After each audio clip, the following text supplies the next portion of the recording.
Recording on হয়েছে, আগের গুলা চলে গেছে। আচ্ছা, ওকে। হ্যাঁ, ইফতেখার বলেন ভাই। জি স্যার, এই যে প্রথম যে 10 লাখ টাকা, হ্যাঁ, এই ব্যাপারটা কি কখনো এরকম হইতে পারে যে প্রথম মাসের 15 তারিখে একবার খরচ হইছে 5 লাখ টাকা, মাসের শেষে যে 30 তারিখে আবার খরচ হইছে 5 লাখ টাকা, তাহলে হচ্ছে আমি এই 10 লাখ টাকার উপরে 4% ধরবো? আমি এই না, জিনিসটা আপনাদের না, এক্সেলেই ব্যাপারটা এরকম হবে কিনা স্যার আমি বলি।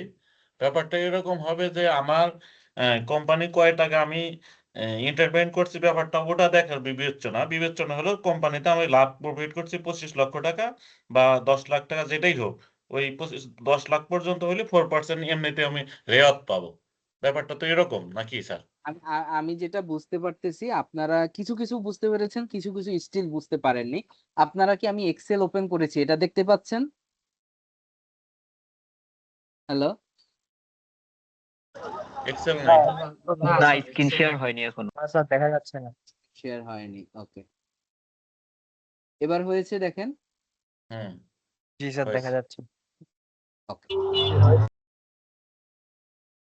আমরা মনে করেন এখানে সেলস, রাইট?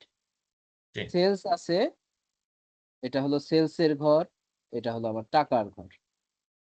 তো সেলস হলো মনে করেন যে 1,20,00,000 টাকা।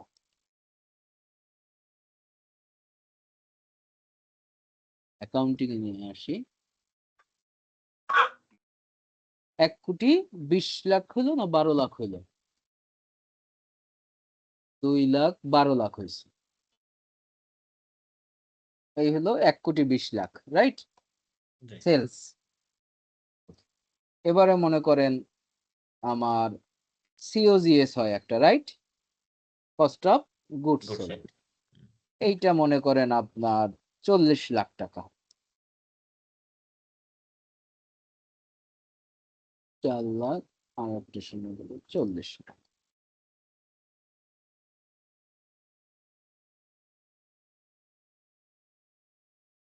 তাহলে আমার 80 লাখ টাকা কি হইলো? Gross profit, right? জি, এর সাথে জি, আমরা পরিচিত তো। জি। এটা কি? এটা হলো আসলে আমার একটা প্রফিট অ্যান্ড লস অ্যাকাউন্ট। হ্যাঁ, না,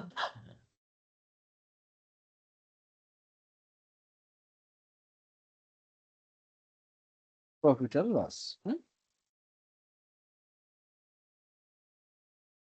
সো এরপরে কি হয়? এরপর আমার এক্সপেন্ডিচার হয়, অপারেটিং এক্সপেন্ডিচার হয়, তাই না? জি, তো এইখানে আমি ধরলাম এক্সপেন্ডিচার।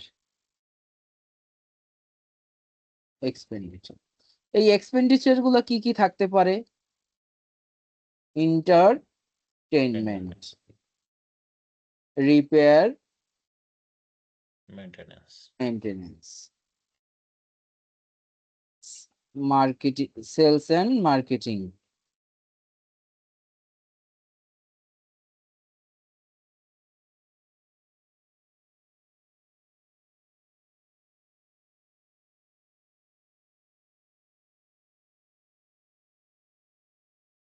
Distribution,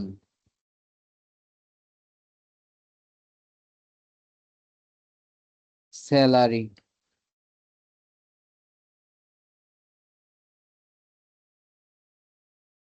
right? এরকম আমাদের হেডগুলো থাকে, রাইট?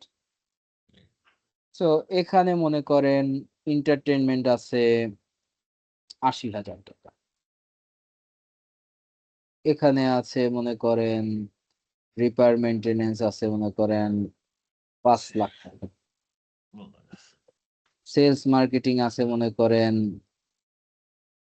30 লাখ টাকা। ডিস্ট্রিবিউশন 30 আর 5 35 গেল। এরপরে মনে করেন ডিস্ট্রিবিউশন আছে আরো 12 লাখ টাকা। স্যালারি গেল মনে করেন আরো 15 লাখ টাকা।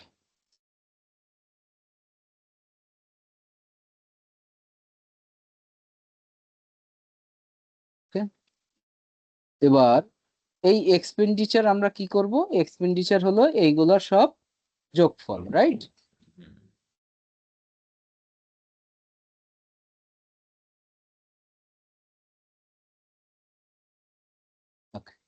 তাহলে এই 62 লাখ টাকা হলো আমার এক্সপেন্ডিচার, রাইট? এবারে আমার বের হবে কি নেট প্রফিট, এইটা মাইনাস এটা। তাহলে কত হইলো 17,20,000। এটা কি আমার নেট প্রফিট। বুঝতে পেরেছেন এতটুকু? জি ইফতেখার আছেন লাইনে? জি স্যার, আসি স্যার। ওকে, আপনি এতটুকু কি বুঝতে পেরেছেন কিনা? জি স্যার। এটাকে একটু আপনাদের সুবিধার জন্য বড় করে দেই। ওকে, এবার আপ্যায়ন ব্যয়ের যে এক্সাম্পলটা দিয়েছি সেটা বলেছি এই নেট প্রফিট যদি 25 লাখ হয়, হ্যাঁ,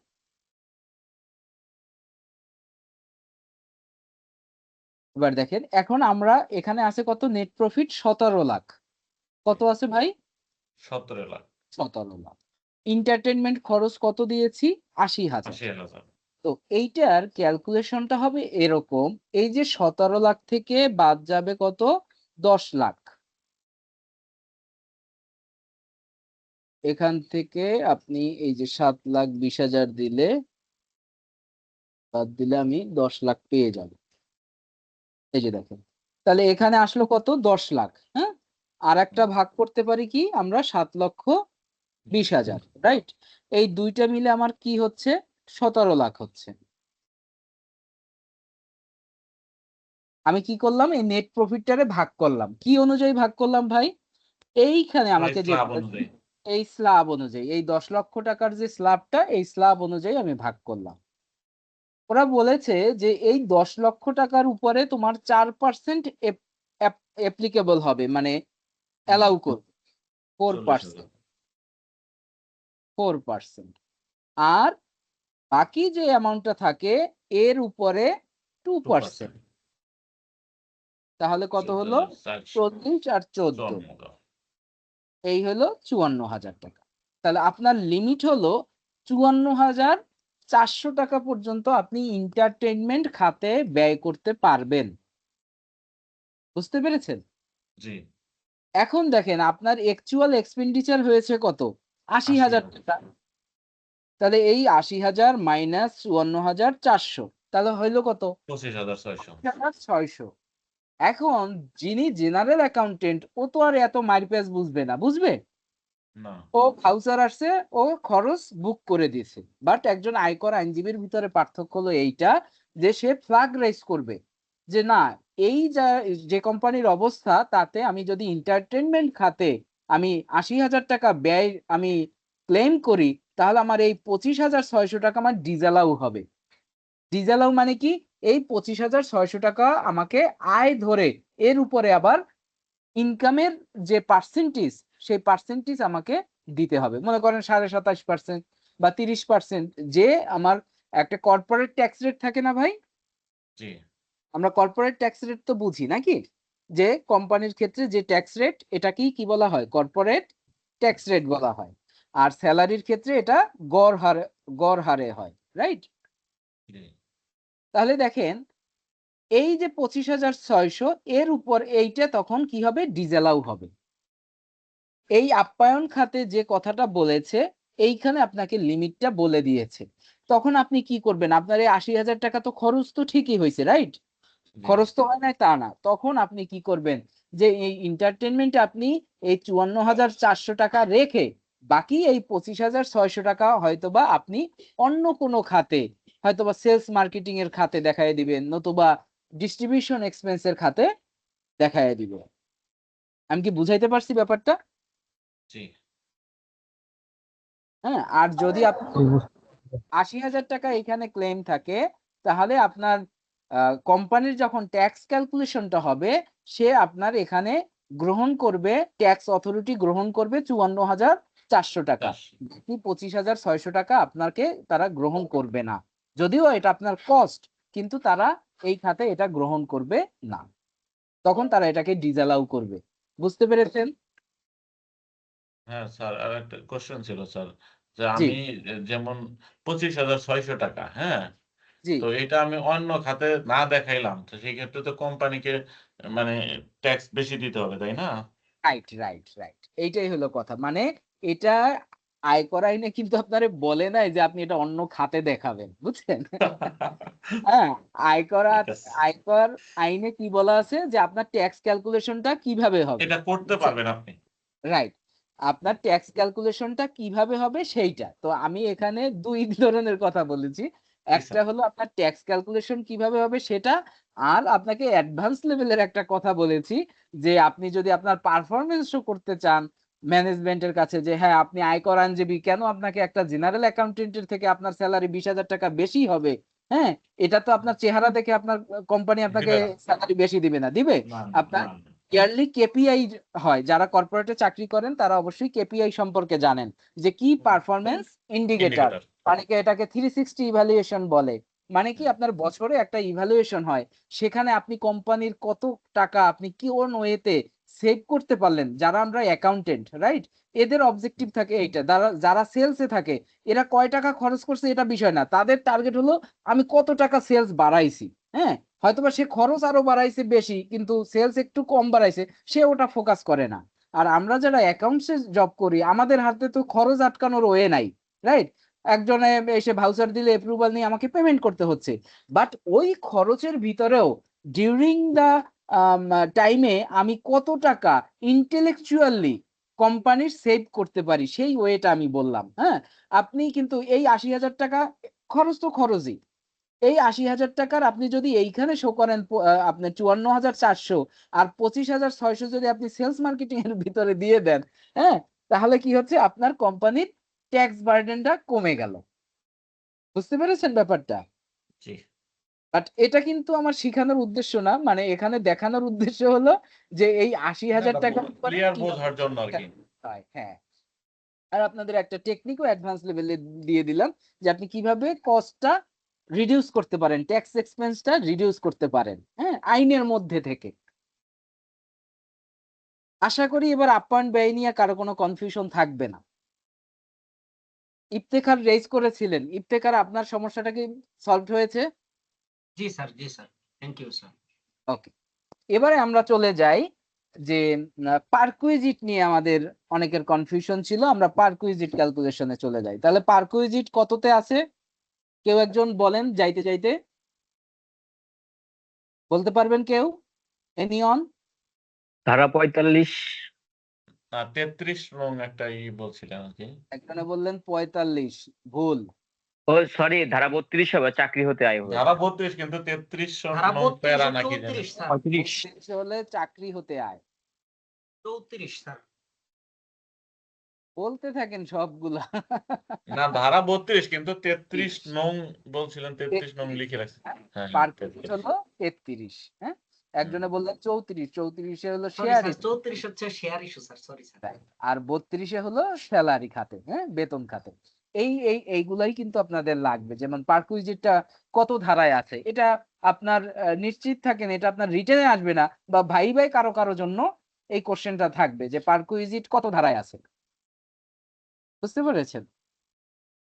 আচ্ছা, এবং পারকুইজিট নিয়ে একটা কোশ্চেন আপনি হয় রিটেনে নতুবা ভাই ভাই মাস্ট পাবেন। হ্যাঁ, তাহলে আসেন পারকুইজিটটাও আমাদের জন্য তাহলে খুবই ইম্পর্টেন্ট, যেহেতু এটা আমাদের এক্সামেও আসবে। এইখানে দেখেন একটা হলো আবাসন সুবিধা, আবাসনের ভাড়া, হ্যাঁ, সম্পূর্ণভাবে নিয়োগকর্তা কর্তৃক পরিশোধিত হইলে, আবাসনের ব্যবস্থা করা হইলে আবাসনের যে বার্ষিক মূল্যটা হবে এটা। আর একটা হলো যদি হ্রাসকৃত ভাড়ায় প্রাপ্ত আবাসনের ক্ষেত্রে অনুচ্ছেদ ক অনুযায়ী নির্ধারিত ভাড়া ও পরিশোধের ভাড়ার পার্থক্য। হ্যাঁ, এখানে অনুচ্ছেদ কতে এর ব্যাখ্যাটা আছে। এই যে আপনার এইখানে যে কোনটা বাজার মূল্য এবং কোনটা আপনার পার্থক্যটা এইটা বের করার যে ক্যালকুলেশনটা এটা দেখানো আছে। আর একটা হলো মোটর গাড়ির প্রতি, মোটর গাড়ি হলো ২৫০০ সিসির যদি গাড়ি হয় তাহলে মাসিক ১০,০০০ টাকা। তার মানে সে যদি ৯ মাস এই গাড়িটা পায় তাহলে হবে ৯০,০০০ টাকা। সে যদি ১২ মাসই এইটা ভোগ করে তাহলে হবে ১,২০,০০০ টাকা। আমরা বুঝতে পেরেছি এইটা? আচ্ছা স্যার, জি। এটা হচ্ছে অনেক বইতে দেখলাম যে ১,৫০০ সিসির পর্যন্ত গাড়ি হচ্ছে 15,000 টাকা, আর 2,500 সিসির অধিক হলে 50,000 টাকা মাসিক। হ্যাঁ, তার মানে হলো একই কথা। ওই যে আমি বললাম না যে বই এক জিনিস, আইন আর এক জিনিস। আমি কেন বইয়ের পক্ষে না, হ্যাঁ, আপনি দেখেন আইনে বলা আছে কি 2500 সিসি পর্যন্ত গাড়ির ক্ষেত্রে মাসিক 10,000 টাকা। কি বলছে? লাইনটা আবার পড়েন, 2500 সিসি পর্যন্ত। সিসি তো বোঝেন আপনাদের, গাড়ির ক্ষেত্রে মাসিক। বাইক আছে না, হ্যাঁ, হ্যাঁ। অনেকেরই বাইক আছে না 150 সিসি, হ্যাঁ, জি, জি। জি, জি। 125 সিসির বাইক, 150 সিসি, এরকম গাড়ির ক্ষেত্রেও সিসি হয়, হ্যাঁ। তাহলে সেই সিসিটা হয় কত? 1500 হয়, 2500-র উপরেও হয়, হ্যাঁ। তো এখন এখানে কি বলেছে দেখেন, আইনে আইনে কিন্তু কোথাও 1500 সিসির কথা বলা আছে দেখেন, না। না, নেই। হ্যাঁ। তাহলে আপনি যদি 1500 সিসির কথা বলেন, হ্যাঁ, তাহলে কিন্তু এটা আইন অনুযায়ী হলো না। বাট আপনি সঠিক বলেছেন। কি করে? 2500 সিসি পর্যন্ত যে গাড়িগুলো, তার মানে গাড়ির সিসি হয় কত? 1500 হয়, হ্যাঁ, 1700, 1800, 2500 পর্যন্ত যাই হোক, নিচে এটাই থাক। 10,000। বাট 2500 সিসির উপরে যেগুলা, ছ নম্বরে কি বলা আছে? 2500 সিসির অধিক। তার মানে 2500 সিসির উপরে যে গাড়িগুলা, তাদের ক্ষেত্রে মাসিক 25,000 টাকা। আপনি বুঝতে পারছেন? আর এখন বইতে কিভাবে লেখা থাকে আমি বলি। ভাইয়া, হ্যাঁ, বলেন। এইখানে লেখা আছে কিন্তু যে 1500 সিসি পর্যন্ত গাড়ির ক্ষেত্রে মাসিক 15,000 টাকা, আর 1500 সিসির অধিক কিন্তু জি, 2,000 সিসির কম, তাহলে হলো 20,000। এটা আপনি কি 2,000। দিয়ে এটা লিখেছেন? হচ্ছে মানে হ্যাঁ, গুগলেও এটা দেয়া বই আছে। বা এটা বলতে হবে আইনের না। বই, এটা বই একদম আচ্ছা, মেইন আমার আইনের বই, আয়কর আইন 2023। ইনকাম ট্যাক্স অ্যাক্ট 2023 বাইর করা। আমরা একটু এক কাজ করি, আমরা পরিপত্রতে যাই, হ্যাঁ। পরিপত্রতে কি থাকে? আপনার এই আপডেট গুলো থাকে। এই আইন তো হয়েছে 2023-এ, বুঝতে পেরেছেন? জি হ্যালো, স্যার। আইন হয়েছে কত সালে? 2023-এ। এখন কত? 2023। 2026। তো এর ভিতরে এই যে চেঞ্জেস গুলো আসে কোথায়? আমার পরিপত্রতে আসে, বুঝতে পেরেছেন? জি, জি, জি। ফাইন্যান্স অ্যাক্ট না এবং স্যার, আমি হচ্ছে যে গুগল করেছিলাম তো, গুগল আচ্ছা, করার পর হচ্ছে এই না, জিনিসটা আমি আপনার আমি একটা ছবি তুলে পাঠাইছি, দেখতে পারেন, বইয়ের ছবি তুলে পাঠাইছি। আচ্ছা, বই না, আমি নিজেই যাচ্ছি। আপনাদেরকে আমি যেটা বলি একটু শুনেন কাইন্ডলি। সেটা হলো আপনারা গুগলের উপর ডিপেন্ড করবেন না, বইয়ের উপরে ডিপেন্ড করবেন না। আমি আপনাদেরকে পরামর্শ দিচ্ছি কিসের উপরে? আইনের উপরে। এবার আসেন, আমি কি আইনের বলেছি উপর। কথাটা কেউ শুনেছেন? আইনটা হলো 2023-এর। আইন কি প্রত্যেক বছর কি চেঞ্জ হবে? যে ইনকাম ট্যাক্স অ্যাক্ট 2024 হবে? লাস্ট না। হয়েছিল কত? ইনকাম ট্যাক্স অ্যাক্ট না, 1984। শুধু 1984-র আপডেট পরে হবে। তো আসলো ইনকাম ট্যাক্স অ্যাক্ট 2023। এখন এই যে পার্কুইজিট তো এভাবেই থাকবে। এর ভিতরে যদি কোনো এই 1500-2500 সিসির জায়গায় যদি 1500 সিসি ঢুকে, যদি কোনো এর ভিতরে কোনো আরো যদি কোনো ক্রাইটেরিয়া ঢুকে, সেইগুলো আপনার কোথায় পাবো বলেন? সেইগুলো আমরা পাবো পরিপত্রতে। মনে থাকবে ভাই, পরিপত্র। আমরা কি জি, দেখবো? পরিবর্তন। পরিপত্র দেখবো। আমরা কি দেখবো? ফাইন্যান্স অ্যাক্ট দেখবো, পরিবর্তন। হ্যাঁ। আমরা পরিপত্র দেখবো, আমরা ফাইন্যান্স অ্যাক্ট দেখবো, হ্যাঁ। এর ভিতরে আপনি কি পাবেন? আপনি এই পারকুইজিটের যে ক্যালকুলেশন গুলো, এইগুলো আপনি এর ভিতরে পেয়ে যাবেন।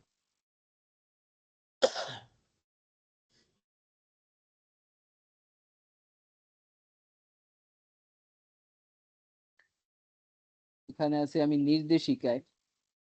আপনারা সবসময় চেষ্টা করবেন আইন থেকে দেখার, হুম। জি। এটা হলো ফাইন্যান্স অ্যাক্ট। পরিপত্র সেম কথাই বলা আছে। কি বলা আছে? এই যে ওই ইনকাম যে ট্যাক্স 1500 সিসি পর্যন্ত 25,000। আমি ওইটাই বললাম যে পরিপত্রতে যেটা থাকবে ওইটা সঠিক। আইন 2023-এ যেটা, ওটা 23-এর জন্য ছিল। এরপর 24 এসেছে, 25 এসেছে, হ্যাঁ। ওগুলো তো চেঞ্জেবল।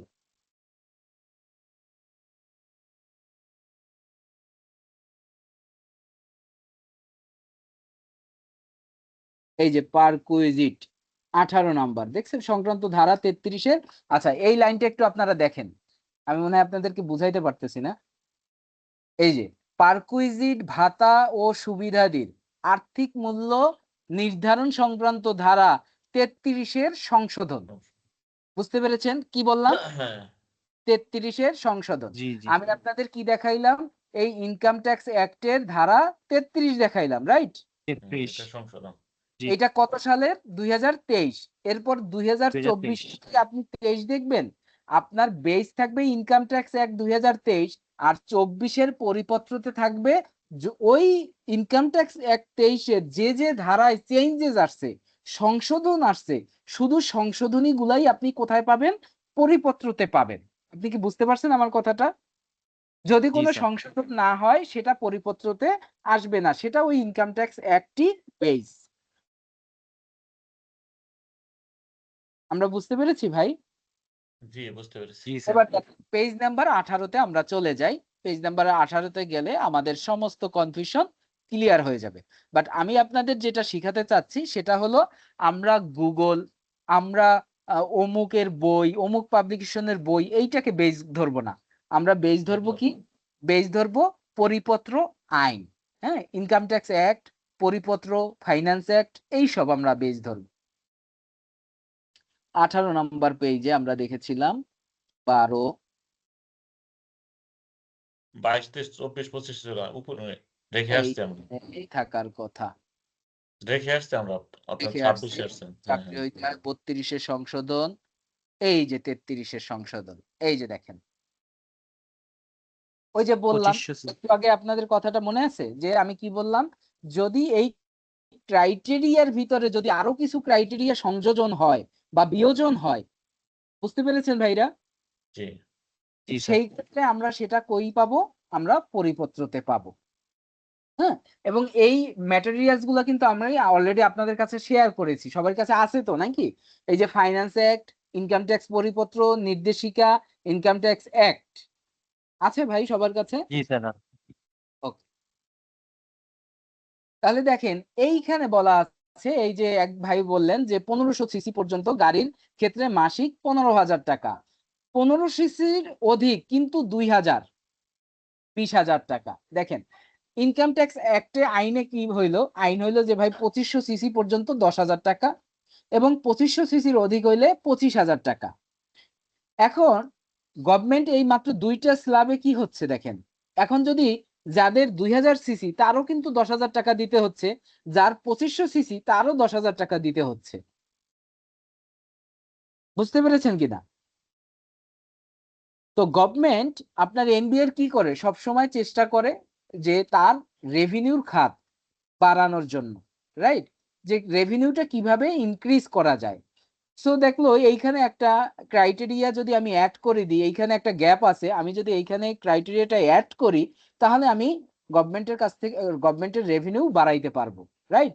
তাহলে কি অ্যাড করলো দেখলো, 1500 সিসি যাদের গাড়ি তারা দিবে 15,000, কিন্তু 1500-র অধিক মানে 1600, 1700, 1800 এরকম যদি কোনো সিসি হয়ে থাকে তাহলে সেই সকল ক্ষেত্রে 20,000 টাকা। তাহলে দেখেন একই আইনের ভিতরে একটু সংশোধন এনে সে গভর্নমেন্টের 5,000 টাকা রেভিনিউ ইনক্রিজ করে দিল। দেখতে পেরেছেন আপনারা? এবার দেখেন জি স্যার 2000 সিসির অধিক কিন্তু 2500 সিসি পর্যন্ত 30,000 টাকা। তার মানে আগে যেটা ছিল মাত্র কত টাকা ছিল? আগে যেটা ছিল মাত্র 10,000 টাকা, ওইখানে এখন এডিশন হয়েছে 30,000 টাকা পর্যন্ত, এবং 15,000, 20,000, 30,000। দেখেছেন? তার মানে 2000 সিসির উপরে যারা তারা দেবে 30,000 টাকা। এবার 2500 সিসির অধিক যারা দিবে তারা দিবে 50,000 টাকা। এখন মনে করেন এইটা হইল 25-26 কর বর্ষ হইতে প্রযোজ্য হবে। দেখেন সংশোধিত বিধান কত থেকে? 25-26 কর বর্ষ হইতে প্রযোজ্য হবে। এখন 26-27-এ মনে করেন কোনো চেঞ্জেস আসে নাই, তাহলে এটা অ্যাজ ইট ইজ থাকবে। আর যদি মনে করেন আবার এখানে চেঞ্জেস আসে, এই 50,000 যদি 60,000 হয়, বা এইখানে যদি আরো কোনো সিসির স্ল্যাব দেয়, তাহলে সেই পরিবর্তন আমরা কোথায় পাবো ভাই? পরিপত্রতে। বুঝতে পেরেছেন?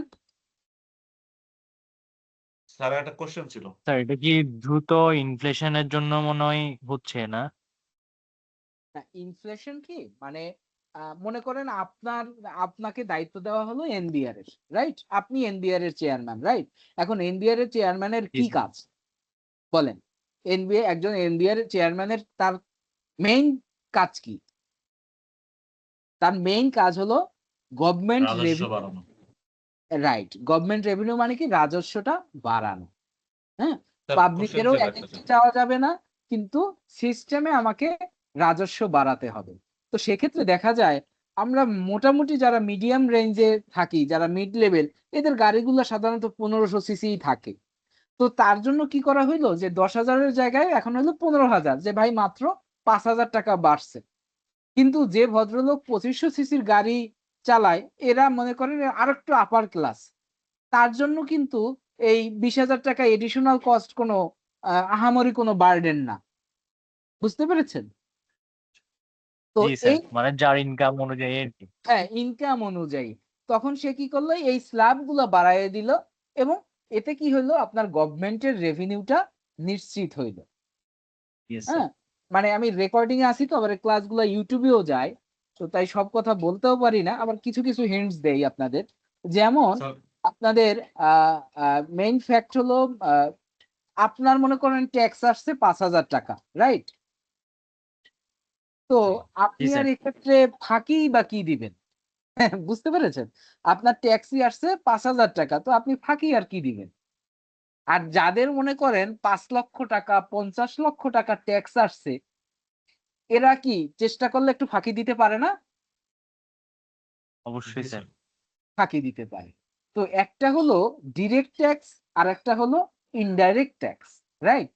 আপনি বিদেশে দেখবেন যে ডিরেক্ট ট্যাক্সটাই বেশি, কারণ কি, ডিরেক্ট ট্যাক্সে গভর্নমেন্টের রেভিনিউ সুনিশ্চিত করা যায়। মানে আমি যখন ইয়ার শেষে আপনার কাছ থেকে অ্যাসেসমেন্ট করে নিব, তখন আপনি কিন্তু চাইলে একটু ফাঁকিবাজি করে কমও দিতে পারেন, রাইট? এই যে স্যালারির ক্ষেত্রে আমরা কেন মাসে মাসে আপনার কাছ থেকে ট্যাক্স কেটে জমা নিই? কারণ যতটুকু কি করা যায়, আপনার কাছ থেকে আগে ভাগে কালেক্ট করে নেওয়া যায়। সো এইখানে এই যে 50,000 টাকা যার, এর তো যার, তার মানে কি, তার গাড়িটা আপনার 2500 সিসির উপরে, রাইট? তো 2500 সিসির উপরে যে গাড়িগুলো, এগুলার প্রাইস 50 লাখের নিচে আল্লাহর রহমতে কোনোটাই নাই, তাই না? তো যারা মনে করেন ইয়েস স্যার। 50 লাখ 70 লাখ দিয়ে গাড়ি চালায়, এদের তো ট্যাক্সও আসে ওই রকম। তাই তার কাছ থেকে কি করলো, আগেই অ্যাডভান্স 50,000 টাকা নিয়ে রাখলো, যাতে একটা মানে সুনিশ্চিত একটা অ্যামাউন্ট তার কাছ থেকে কালেক্ট করা যায়। বুঝতে পেরেছেন ব্যাপারটা? তো এগুলাই হলো ইয়েস স্যার, আসলে কি বুঝেছি। একটা স্ট্র্যাটেজি, যে যেভাবে স্ট্র্যাটেজি করে আপনার ট্যাক্সটা বাড়িয়ে নিতে পারে। স্যার কোশ্চেন ছিল একটা। জি বলেন। মানে ইনকাম ট্যাক্সের যে আমার আইনগুলা, হ্যাঁ, হুম এটা হুম তো হুম। আপডেট যেটা আছে ওইটাই আমাদেরকে জানতে হবে বা আমাদের পরীক্ষায়ও আসবে। ব্যাক হ্যাঁ, ব্যাক মানে পিছনের গুলা তো আর কোনো আসার সম্ভাবনা নেই পরীক্ষা, নাকি স্যার? আসার সম্ভাবনা নাই বলতে কি, আপনাকে যখন মানে আমি সবসময় বলছি যে আপনি আমাদের এই ট্যাক্স ভ্যাট মেকানিজম থেকে শুধুমাত্র পরীক্ষা কেন্দ্রিক, পরীক্ষায় আপনি পাশ করবেন, আপনি সুনিশ্চিত থাকেন। হ্যাঁ, আপনারা যদি এখান থেকে কেউ পাস না করেন, তাহলে আপনি ক্লেম করেন, আপনার ওই এইটা ফিটা আমরা ফেরত দিব।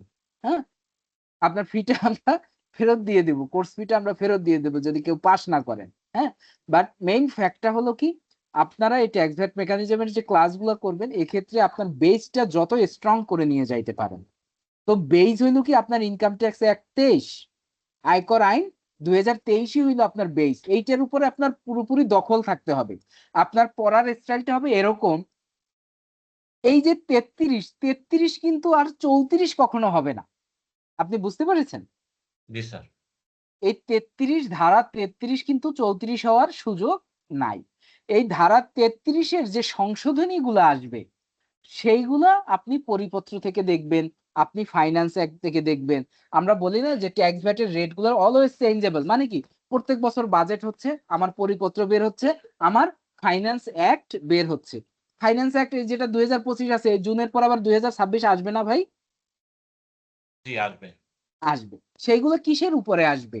এই যে ইনকাম ট্যাক্স অ্যাক্ট 2023, এর উপরে যে চেঞ্জেস গুলো, আপনার ভ্যাট অ্যাক্ট যে 2012, এই ভ্যাট এবং ট্যাক্স মিলেই হবে ফাইন্যান্স অ্যাক্ট। আর আমরা ফাইন্যান্স অ্যাক্টের কি দেখবো, শুধু ট্যাক্সের পার্ট গুলা দেখবো। এর জন্য আমি পরিপত্রের কথা বলি, পরিপত্রতে ভ্যাটের কোনো কিছু নাই, এখানে সবকিছু কি ট্যাক্স রিলেটেড। আর ফাইন্যান্স অ্যাক্টে ভ্যাটও আছে, ট্যাক্সও আছে। তো আমার আইটিপি এক্সামে তো আর ভ্যাট আসবে না, বুঝতে পেরেছেন? সেটা আমার আলাদা ক্ষেত্র, ভিসি এক্সাম আলাদা প্রিপারেশন। স্যার একটা কোশ্চেন ছিল স্যার। জি বলেন। স্যার ওই যে পারকুইজিটে এই যে যানবাহনের যে ব্যাপারটা স্যার, জি। আমারে যদি স্যার ভাইভাতে জিজ্ঞেস করে তাহলে হচ্ছে স্যার আমি কি ওই যে আগে যেটা দেখলাম যে 25,000 সরি 20,000 আর 30,000 টাকার মতো এইটা বলবো নাকি হচ্ছে স্যার এই যে এখন যে স্লাইডটা আছে এইটা বলবো কোনটা স্যার?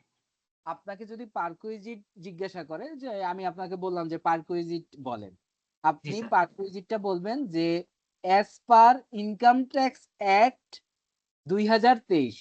বুঝতে পেরেছেন? রেফারেন্সটা কি দিলেন? অ্যাজ যে পার 2023 এর হ্যাঁ আয়কর আইন অনুযায়ী। 2023 এর আয়কর আইনের ধারা 33 অনুযায়ী বর্তমানে এটা সংশোধনী হয়েছে 1500 সিসি পর্যন্ত 15,000, 1500 সিসির অধিক কিন্তু 2000 সিসি পর্যন্ত 20,000। স্ল্যাব বলবেন এইটা, জি হ্যাঁ, স্যার। বাট জি রেফারেন্স স্যার। টানবেন হলো কি ইনকাম ট্যাক্স অ্যাক্ট ধারা 33। তার মানে আচ্ছা, আমি অনেকবার বলেছি, আবারও বলি, এই ইনকাম ট্যাক্স অ্যাক্ট 2023 হলো আপনার বেস, আর চেঞ্জেস গুলো হলো পরিপত্রের মাধ্যমে। বুঝতে পেরেছেন? ও আচ্ছা স্যার, যদি ধরেন আমি ওই যে ওইটা বলি, এই ইনকাম ট্যাক্স অ্যাক্ট যেটা আছে যদি ওইটা বলি তাইলে কি এটা কি মানে নেগেটিভ হবে? অবশ্যই, কারণ আপনি কি চেঞ্জেস এর সাথে আপনি অ্যাডপ্ট না। ও আপনার কাছে আচ্ছা আচ্ছা। শুধুমাত্র জি স্যার। শুধু আপনি আইন পড়ে আসছেন, কিন্তু এই আইন পড়তে হলে যে আপনাকে আরো আপডেট হতে হবে, যে আপনার প্রত্যেক বছর বছর আপনার চেঞ্জ হয়, তার মানে জি আপনি স্যার। সেটা জানেন না। আপনি জি যদি স্যার, এইটা বুঝতে বলেন, পারছি। তাহলে অ্যাজ এ মানে নিয়োগকর্তা বা ইন্টারভিউয়ার হিসেবে সে ধরে নেবে কি, যে এ তো শুধুমাত্র ইনকাম ট্যাক্স অ্যাক্ট 2023 পড়ে আসছে, কিন্তু এই তেইশ যে প্রতি বছরে চেঞ্জ হয় এবং কি মাধ্যমে চেঞ্জ হয়, এ তো এই জিনিস জানে না। জি আমি স্যার, বুঝতে আপনাকে পারছি। একটা কোশ্চেন বলি, এটা শুধুমাত্র আইটিপি এক্সাম না, আপনারা জবের জন্য যদি কোথাও ট্যাক্স অ্যাকাউন্টেন্ট হিসাবে, সিনিয়র এক্সিকিউটিভ হিসেবে আপনারা ইন্টারভিউ দেন, বেশ কয়েকটা ক্ষেত্রে আপনারা এই কোশ্চেনটা কমন পাবেন। কি কোশ্চেন? কোশ্চেনটা হবে যে ইনকাম ট্যাক্স অ্যাক্ট 2023 চেঞ্জেস আসে কিসের মাধ্যমে? বুঝতে পেরেছেন? কোশ্চেনটা পারলে একটু কষ্ট করে নোট করে নেন সবাই। এইটা যেকোনো স্টেজে আপনার এখন না লাগুক, ২ বছর পরে লাগুক, যেকোনো স্টেজে এটা একটা আপনার যেকোনো কর্পোরেটে আপনার একটা ইন্টারভিউ কোশ্চেন। আবার হতে পারে এটা কোশ্চেনটা আইটি বলেন। ভেরিফাইড হতে পারে। আবার হতে পারে আপনি একটা ম্যানেজার পজিশনে ইন্টারভিউ দিচ্ছেন, আপনার এই কোশ্চেনটা করে ফেলছেন। স্যার আপনার কোয়েশ্চেনটা কোশ্চেন একটু বলুন। বুঝতে পারছেন? হ্যাঁ, কোশ্চেনটা হলো ইনকাম ট্যাক্স অ্যাক্ট 2023, আয়কর আইন 2023 বা আয়কর আইন চেঞ্জ হয় কিসের মাধ্যমে?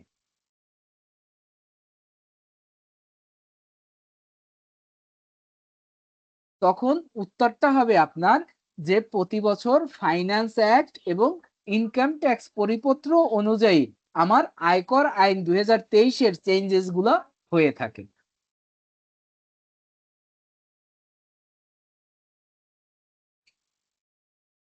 বুঝতে পেরেছেন? স্যার কোন দুইটার সমন্বয় স্যার আরেকবার যদি একটু বলতেন।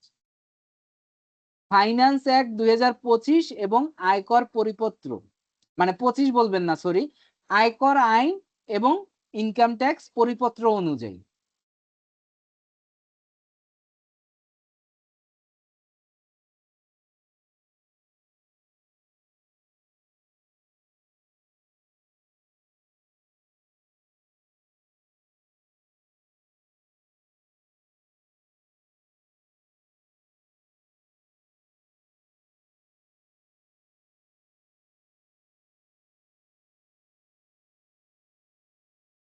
প্রতি বছর আয়কর আইন ও আয়কর পরিপত্র অনুযায়ী।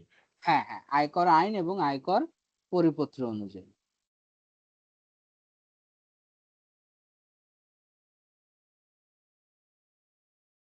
হুম। দেখেন তো লাস্ট ইয়ার কোশ্চেনটা দেখা যাচ্ছে? জি স্যার দেখা যাচ্ছে। দেখা যাচ্ছে। আমরা এর আগেই শেয়ার করেছিলাম, এটাকেও স্টাডি করেছি। কোশ্চেনটা দেখছি একবার ভালো মতো, উত্তরগুলো দেখেছি, মানে স্টাডি বলতে চোখ বোলানো শুধু।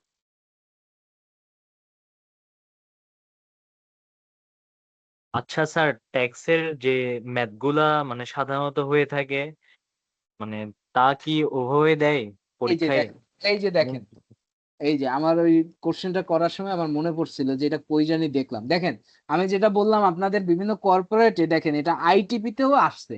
আয়কর আইন 2023 কিভাবে সংশোধন করা যায় তার উপর 5টি বাক্য লিখুন। দেখেছেন রিটেন এক্সাম?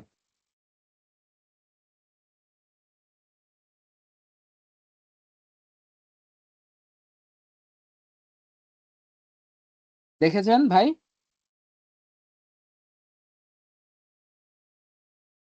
দেখেছি। তার মানে এগুলো এক প্রকার মুখস্থই করা লাগবে কয়েকটা, নাকি স্যার? রাইট, এগুলো কি মুখস্থ কি মানে এগুলো আপনার নলেজ, মানে আমি মুখস্থর পক্ষে না, মানে আপনার জ্ঞান যত আপনি সমৃদ্ধ করতে পারেন, হ্যাঁ। মানে স্যার মুখস্থ বেসিক কনসেপ্টটা আর কি নিয়ে বেসিক রাখবো স্যার। কনসেপ্টটা ক্লিয়ার করা, রাইট। মুখস্থ ওয়ার্ডটা ভালো লাগে না, মানে মেইন হলো জি স্যার। বেসিক কনসেপ্টটা ক্লিয়ার করা। বেসিক কনসেপ্ট কি? আপনি একজন আয়কর আইনজীবী, আপনি যদি নাই জানেন যে আয়কর আইন 2023 কিভাবে সংশোধন হয়, তাহলে হলো কি করে, বুঝছেন? তাহলে ওই যেটা বললাম আয়কর আইন কিসের মাধ্যমে হয়? ওই যে ফাইন্যান্স অ্যাক্ট, ফাইন্যান্স অ্যাক্টের মাধ্যমে হয়, পরিপত্রের মাধ্যমে হয়, হ্যাঁ। এরপরে কোন সরকারি গেজেট প্রকাশের মাধ্যমে হয়, হ্যাঁ। আপনি এই যখন 2-3টা লাইন বলে দেবেন, দ্যাটস এনাফ। বুঝতে পেরেছেন?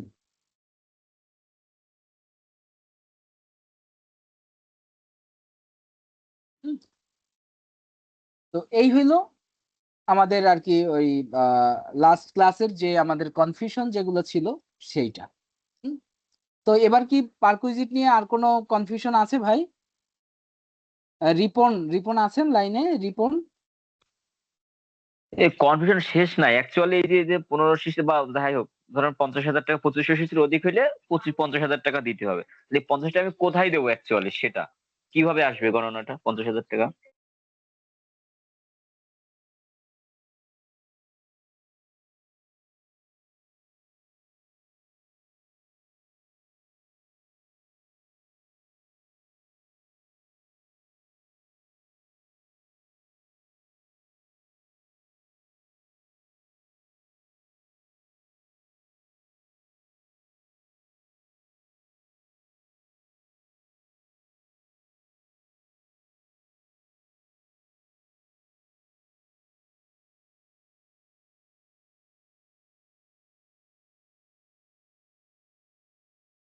ও সরি, আমি মিউট হয়েছিলাম। বললাম একটা এক্সেল দেখা যাচ্ছে? জি, দেখা যাচ্ছে। Okay, আচ্ছা। এবারে আমরা সেকেন্ড কোশ্চেনে আসি যে ভাই এই 50,000 টাকা আসলে কি, এই জিনিসটা কোথায় দেব, এই 15,000 টাকা কি? এটা হলো এই যে আপনার বেতন খাতে মনে করেন একটা ট্যাক্স লায়াবিলিটি বের হবে না, যে আপনার এত টাকা ট্যাক্স দিতে হবে। মানে হলো আমি বুঝাতে চাচ্ছি এই যে বেসিক স্যালারি যা, হাউস রেন্ট যা, মেডিকেল অ্যালাউন্স যা, আপনার টোটাল যে গ্রোস স্যালারি, এই গ্রোস স্যালারির উপরে কি করব আমরা? ট্যাক্স ক্যালকুলেশন করব।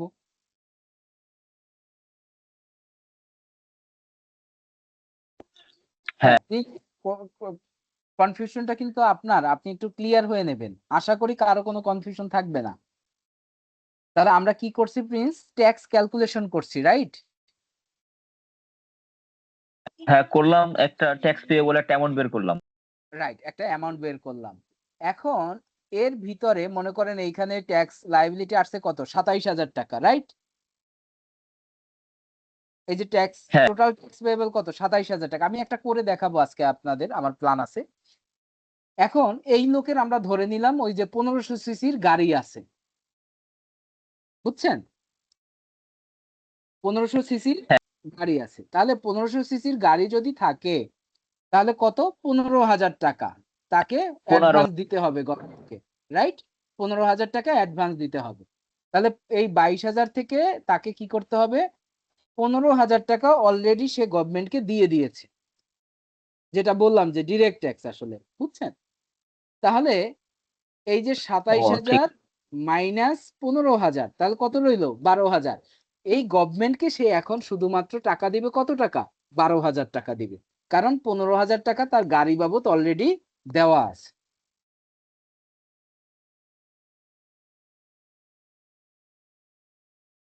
আপনি কি ক্লিয়ার ভাই? এই বিয়োজনটা কি, হ্যাঁ ক্লিয়ার, এই বিয়োজনটা কি টোটাল ট্যাক্স পেবল থেকে বিয়োজন হবে? হ্যাঁ হ্যাঁ হ্যাঁ, ট্যাক্স পেয়েবল থেকে বিয়োজন হবে।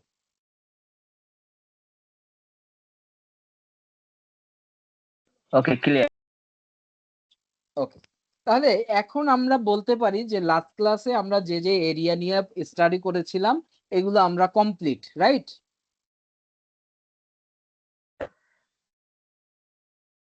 ওকে, এখন আজকের ক্লাসে তাহলে আমাদের একটা টপিক শেষ হলো, যে প্রিভিয়াস ক্লাসে যে প্রবলেমগুলো এগুলো সলভ করা আমরা করেছি। এবারে হলো আমাদের আজকের ক্লাসের মূল প্রতিপাদ্য বিষয় হলো একটা দেখাইছিলাম যে আমরা কি বেতন খাতে কিভাবে ট্যাক্স ক্যালকুলেট করে এটা ইনে প্র্যাকটিক্যাল আমরা প্র্যাকটিস করব, রাইট? ওকে, তাহলে আমরা একটা দেখি। আমাদের 25-26 করবর্ষ তো অলরেডি শেষ, রাইট? আমরা একটা 26-27-এর জন্য করব। এটা কপি করে নিই, ক্রিয়েট এ কপি, রিনেম করে এটাকে আইটিপি ক্লাস। ওকে, আচ্ছা দেখেন এখানে আমি ডাটাগুলো সব তুলে দিচ্ছি।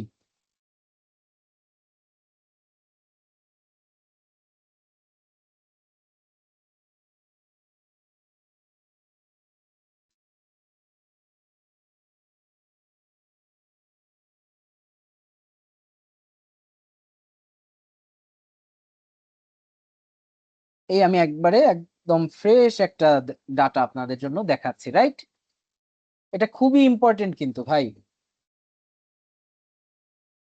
সবার মনোযোগ আছে ভাই? জি আছে। ফারুক হোসেন ভাই জি শুনতে স্যার। পাচ্ছেন? জি জি অবশ্যই। আছে আছে। মামিনুল ভাই শুনতে পাচ্ছি। হ্যালো,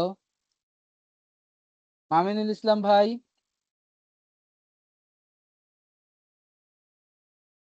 মারজান আক্তার, তুহিন ভাই শুনতে পাচ্ছি কেউ আমরা?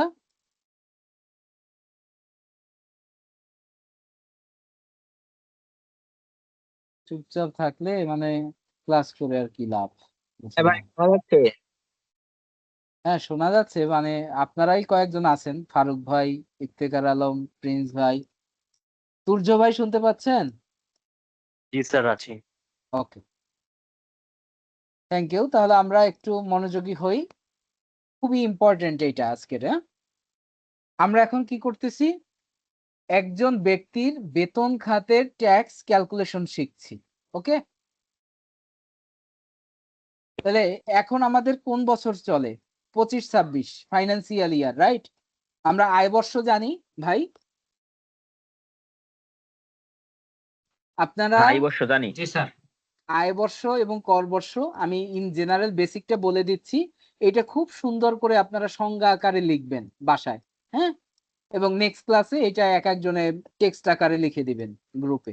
তাহলে আমি কনসেপ্টটা আপনাদের ক্লিয়ার করি। আয় বর্ষ হলো যে বছরে যে ফিসক্যাল ইয়ারে করদাতা কি করে, তার আয় সম্পন্ন করে। হ্যাঁ, আর কর বর্ষ হলো আয় বর্ষের পরবর্তী বছরকে কর বর্ষ বলা হয়, মানে যে বছরে গিয়ে করটা নির্ধারণ করা হয়। হ্যাঁ, আয় বর্ষ যেমন এখন চলে কত, 26-এর এপ্রিল মাস, রাইট? তাহলে এই 25-26 আয় বর্ষটা শুরু হয়েছে জুলাই মাসের 1 তারিখ থেকে, 1 জুলাই 2025 থেকে ভাই 30 জুন 26 পর্যন্ত আমার এটা আয় বর্ষ। আপনারা ক্লিয়ার কিনা ভাই? জি স্যার, জি ক্লিয়ার। স্যার। আর এই আয় বর্ষের জন্য কর বর্ষ কোনটা? 26-27। তার মানে হলো 1 জুলাই 2026 থেকে 30 জুন 2027 পর্যন্ত ওইটা হলো আমার কর বর্ষ। আমি কনসেপ্টটা ক্লিয়ার করে দিলাম।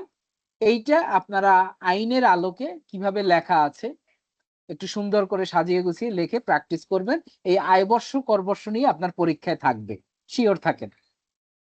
হ্যাঁ, আপনার 100 মার্কের এক্সাম তো, এটা আপনি ওভার শিওর থাকেন এই আয়বর্ষ এবং করবর্ষ নিয়ে আপনার একটা কোশ্চেন আপনার থাকবে, সেটা 2 মার্কের হোক 4 মার্কের হোক, আপনি কোশ্চেন পাচ্ছেন, এটা একবারে মুখস্থ। ক্লিয়ার ভাই? আয়বর্ষ আর করবর্ষ আমরা সাজিয়ে লিখতে পারবো না? জি স্যার। জি ওকে, পাওয়া যাবে। তাহলে এখানে দেখেন আমরা স্যালারির কয়েকটা কম্পোনেন্ট জানি, রাইট? আপনার স্যালারিটার ব্রেকডাউনটা কিরকম হয়? একটা বেসিক স্যালারি থাকে, একটা হাউস রেন্ট থাকে, মেডিকেল অ্যালাউন্স থাকে, রাইট? তাহলে আমরা ধরি বেসিক স্যালারি ধরেন আপনার 50,000 টাকা, ওকে? আমরা এটাকে ধরলাম 12 মাস। আচ্ছা, এখানে 12 কেন আমি বলি, যদি এই আয় বর্ষে লোকটা 12 মাসই ইনকাম থাকে তাহলে 12 হবে, 6 মাস হলে 6 মাস হবে, 10 মাস হলে 10 মাস হবে। আপনারা বুঝতে পেরেছেন ভাই? জি স্যার, বুঝেছি।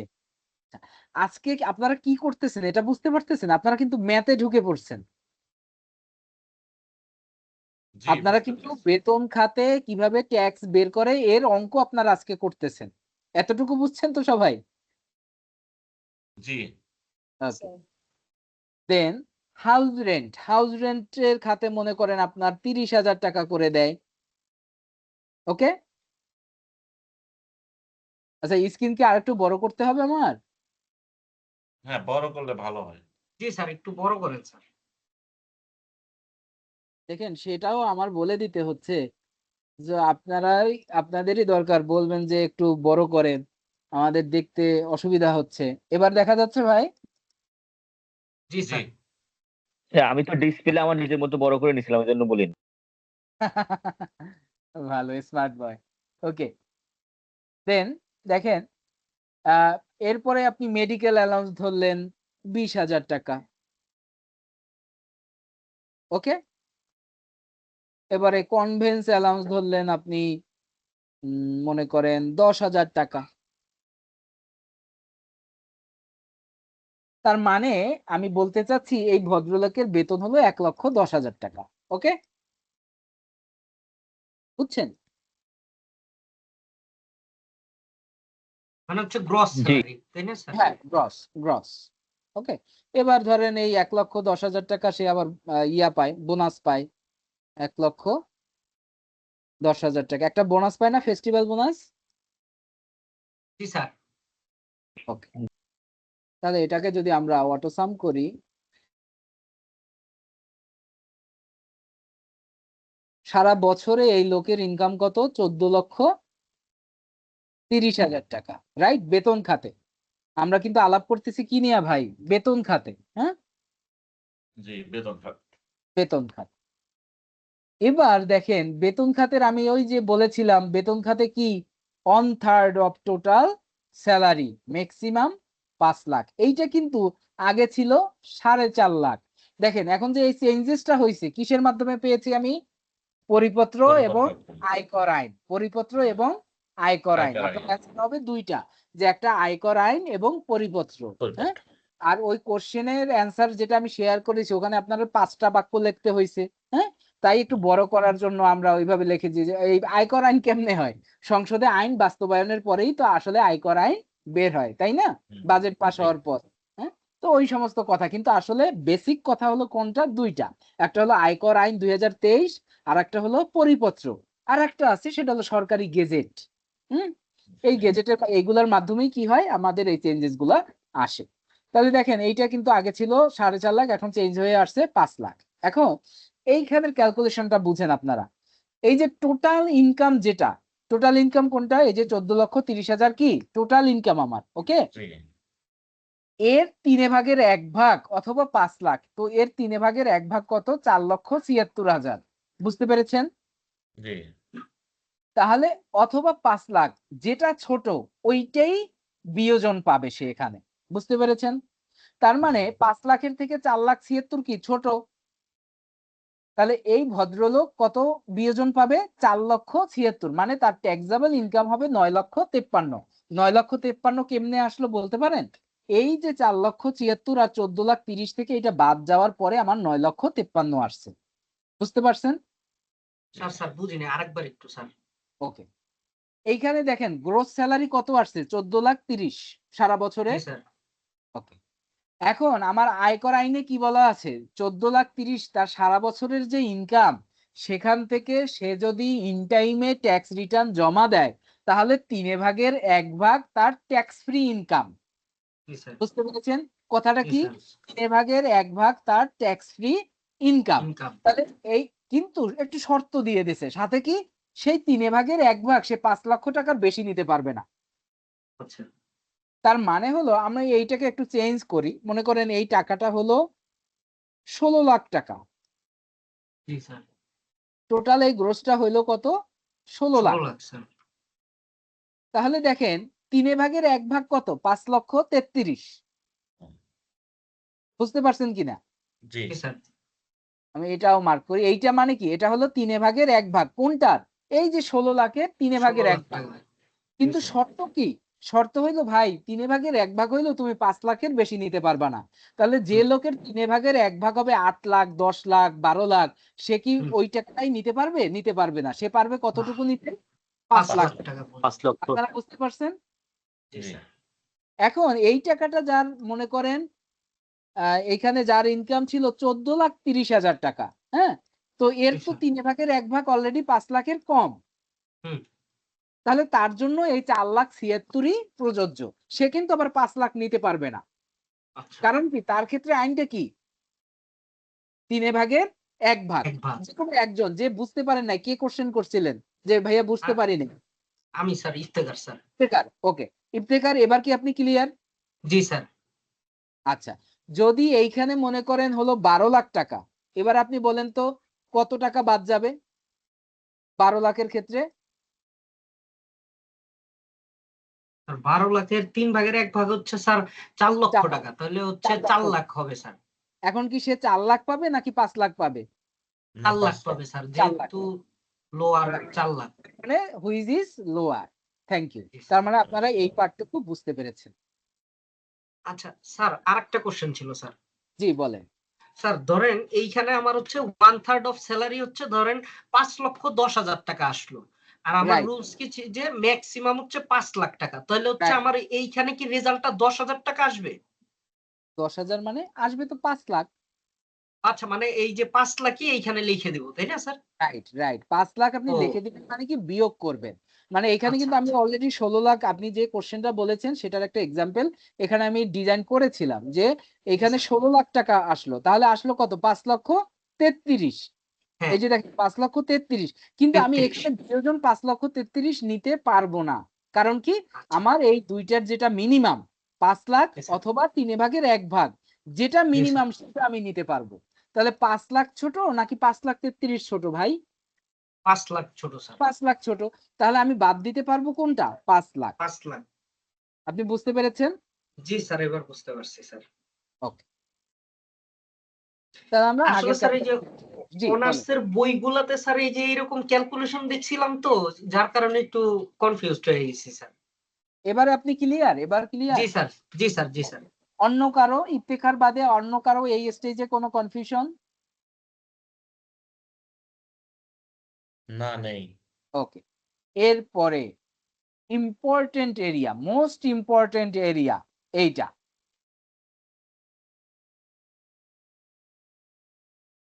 এটা খুবই ইম্পর্টেন্ট একটা এরিয়া। হ্যাঁ? এইটা আমরা কোথায় পাবো? এইটা আমরা পাবো ফাইন্যান্স অ্যাক্টে পাবো, পরিপত্রতে পাবো, সব জায়গায় পাবো। হ্যাঁ? ফাইন্যান্স অ্যাক্টে আছে একবারে শেষ দিকে। আমি আছি কোথায়? ফাইন্যান্স অ্যাক্টে নাই। ওকে।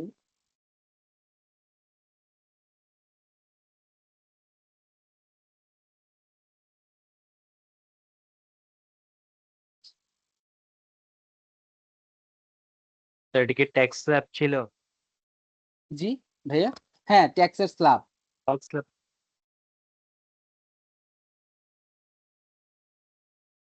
এই যে। ওকে? এইটা হলো আপনারা মোস্ট ইম্পর্টেন্ট পার্ট। এখন দেখেন আমরা প্রথমে কি বের করলাম ভাইরা? আমরা প্রথমে বের করলাম যে আমার ট্যাক্সেবল ইনকাম কতটুকু। তাহলে আমার ইনকাম হলো 14,30,000, আমার ট্যাক্সেবল ইনকাম হলো 9,53,000। ওকে?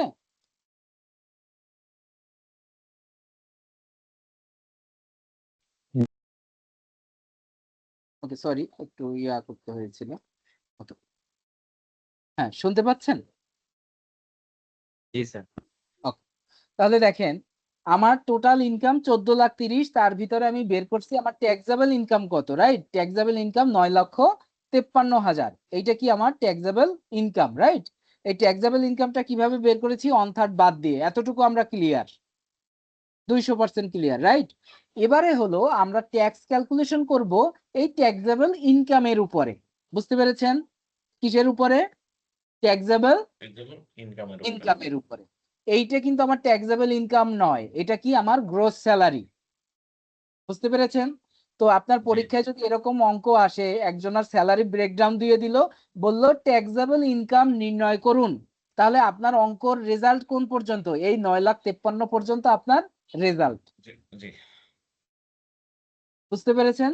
যদি প্রশ্নটা জি। হয় কি যে ট্যাক্সেবল ইনকাম ক্যালকুলেট করুন, ক্যালকুলেট ট্যাক্সেবল ইনকাম, হ্যাঁ, এরপরে কি ক্যালকুলেশন অফ ট্যাক্স। এবার আপনি বের করতেছেন যে এই ট্যাক্সেবল ইনকামের স্ল্যাব অনুযায়ী আমার ট্যাক্স কত। তাহলে এই স্ল্যাবটা কোথা থেকে পাবো? এই স্ল্যাবটা পাবো আমরা পরিপত্রতেও পাবো, ফাইন্যান্স অ্যাক্টেও পাবো। তাহলে দেখেন 3,75,000 টাকা পর্যন্ত শূন্য, 3,75,000 টাকা পর্যন্ত কি শূন্য। তার মানে কি এই যে 9,53,000 এর ভিতরে এই 3,75,000 টাকা ট্যাক্স রেট 0। এটা কিন্তু ট্যাক্স ফ্রি না, এটার ট্যাক্স আছে, কিন্তু সেটা কত পার্সেন্ট ট্যাক্স? 0% ট্যাক্স। ভাইরা ক্লিয়ার? জি ক্লিয়ার। জি স্যার। তাহলে আমার 0, 3,75,000 কে আমি গুণ দিয়েছি 0 দ্বারা, আমার রেজাল্টও হবে কি 0। পরের স্ল্যাব কি আমরা দেখব কোথা থেকে? আইন থেকে। আইনে কি আছে? পরবর্তী 3 লাখ টাকা 10%। তার মানে কি এই 9,53,000 থেকে, এই যে 9,53,000 থেকে বাদ দেবেন আপনি 3,75,000। তাহলে এইখানে কত আছে দেখেন? 5,78,000 টাকা আছে না? ওই যে বিয়োজনের যে আমরা আপ্যায়ন বিয়োজনের যে ক্যালকুলেশনটা করেছিলাম ইফতেখার, জি স্যার। তাহলে এই 9,53,000 থেকে বাদ দিলাম কত? 3,75,000। আমার 3,75,000। 5,78,000, রাইট? জি স্যার। এই জি স্যার। 5,78,000 এর ভিতরে আমি আবার নেব কত? 3 3 লাখ। লাখ। তাহলে আমার জি স্যার। থাকবে কত? 2,78,000। 2,78,000। মানে এইটা মাইনাস এইটা। জি স্যার। তাহলে সরি আমি কি করলাম, ডাবল মাইনাস হয়ে গেছে।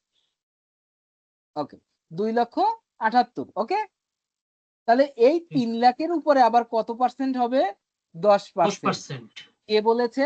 পরিপত্র বলেছে, ফাইন্যান্স অ্যাক্ট বলেছে। ওকে, এর পরবর্তী স্ল্যাব 4 লাখ টাকার উপরে 15%। তার মানে হলো এখন এইখানে তো আর 4 লাখ বলতে কি 4 লাখ থাকবে?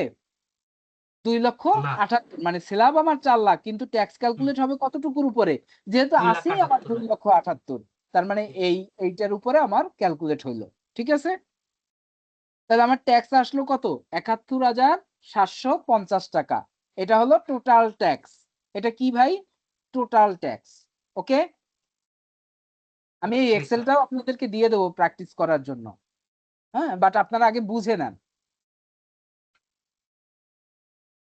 আমি এই এক্সেলটা ক্লাস শেষে আপনাদেরকে দিয়ে দেবো স্যার, ট্যাক্স আবার একটু ক্যালকুলেশন।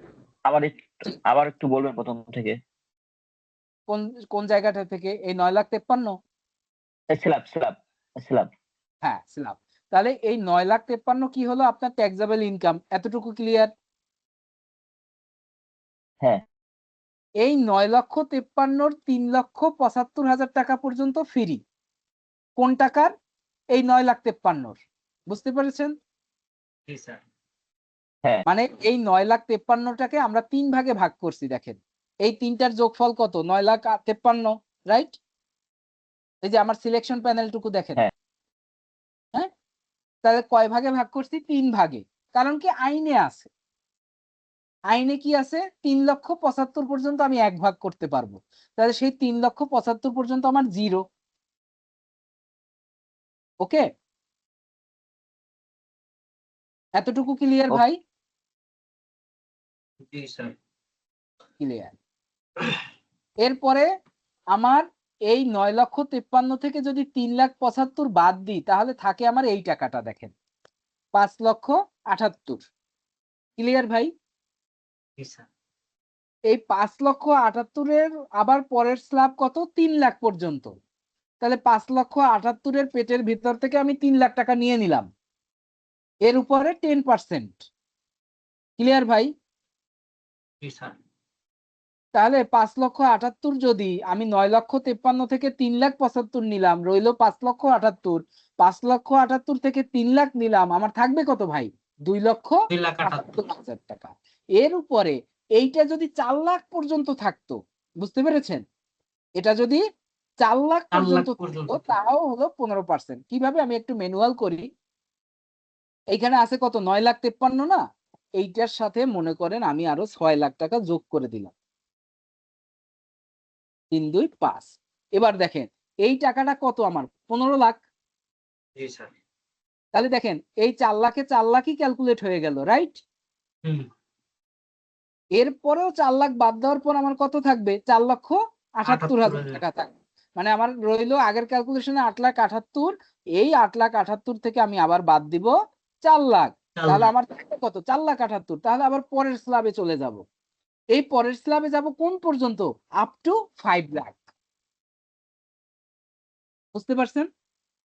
মানে হচ্ছে যতগুলা স্ল্যাব আছে স্যার, ওই স্ল্যাব পর্যন্ত যতক্ষণ অ্যামাউন্ট Right, থাকবে right. ততক্ষণ ক্যালকুলেশন হবে স্যার। Right, right, right. এরকম গিয়ে সর্বোচ্চ আপনার 30% পর্যন্ত ক্যালকুলেট হবে। এই তো আপনারা বুঝতে পেরেছেন। মানে এই 20 লাখ টাকা পর্যন্ত এরকম 25%, তার উপরে যত টাকা সবগুলোর উপরে 30%। ওকে, জি স্যার। ক্লিয়ার ভাই? জি স্যার, বুঝতে পারছি। জি ভাই। তাহলে আমি এবার এই যে 6 লাখ টাকা যেটা অ্যাড করেছিলাম আপনাদের বোঝানোর জন্য, এটা বাদ দিই। তাহলে দেখেন আমার এই ভদ্রলোকের ট্যাক্স আসছে কত? 71,750 টাকা। হ্যাঁ, এবার মোস্ট একটা ইম্পর্টেন্ট জিনিস, যে ইনভেস্টমেন্ট অ্যালাউন্স। হ্যাঁ, ইনভেস্টমেন্ট অ্যালাউন্স, এই এরিয়াটা আপনি খুব ভালোভাবে বুঝবেন। আপনি যখন আয়কর আইনজীবী হয়ে যাবেন, আপনার ক্লায়েন্টদের একটা কমন কোশ্চেন ফেস করতে হবে। বলবে যে লয়ার সাহেব, আমার এবছর ইনভেস্টমেন্ট কত করব যাতে আমি ম্যাক্সিমাম রিবেটটা পেতে পারি? সেই অ্যান্সার যদি আপনি না দিতে পারেন, আপনার কাছে কি ট্যাক্স ফাইল থাকবে ভাই? বুঝতে না, পেরেছেন? জীবনও। না, থাকার তাহলে কথা না। এটা খুবই একটা ইম্পর্টেন্ট জিনিস, যে উনি ওনার বছরে মাঝে মধ্যে যে আপনার সাথে যোগাযোগ করবে, সেই যোগাযোগের একটা মোস্ট ইম্পর্টেন্ট কোশ্চেন তার থাকবে। সেটা হলো, সেটা আপনার ক্লায়েন্ট আপনাকে বলবে যে ভাই এই বছর আমার একটু রিবেট বলে দেন, যে আমি কত টাকা ইনভেস্ট করলে আমি সর্বোচ্চ রিবেটটা নিতে পারবো। বুঝতে পেরেছেন? তাহলে তার কাছ থেকে স্যালারির ইনফরমেশন নিয়ে আপনি টোটাল ট্যাক্স ক্যালকুলেশন করে দিবেন। এরপর আপনি দেখবেন যে সে কতটুকু, তাহলে এই যে ভদ্রলোকের বেতন 1,10,000 টাকা, সে কতটুকু নিতে পারবে? দেখেন, 3% অফ ট্যাক্সেবল ইনকাম। কি বললাম? 3% অফ ট্যাক্সেবল ইনকাম। তার মানে হলো এই যে ট্যাক্সেবল ইনকাম দেখতে পাচ্ছি আমরা 71,750। কথা বলবেন প্লিজ। G sir. টাইম তো 10টা পর্যন্ত দেওয়া ছিল, আচ্ছা শেষ হয় নাই। টিমসি এই একটা বেনিফিট যে কন্টিনিউ হইতে থাকে, মানে নিজে অফ না করে দিলে চলতে থাকে। এটা অন্য কোনো মাধ্যম হইলে শেষ হয়ে যাইতো এইখানে। ওকে,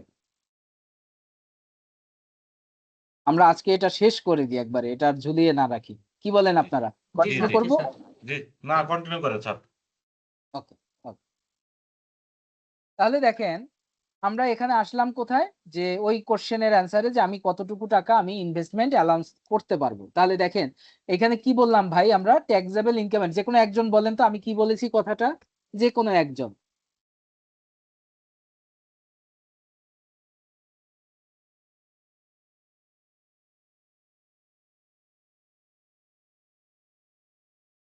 সবাই চুপ।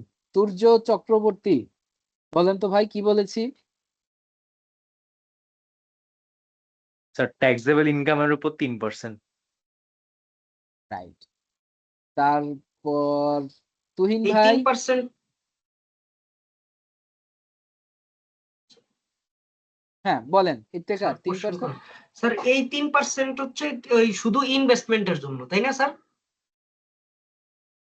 রাইট, ইনভেস্টমেন্টের জন্য সে রিবেট পেতে পারবে। রিবেট পেতে পারবে কত টাকা?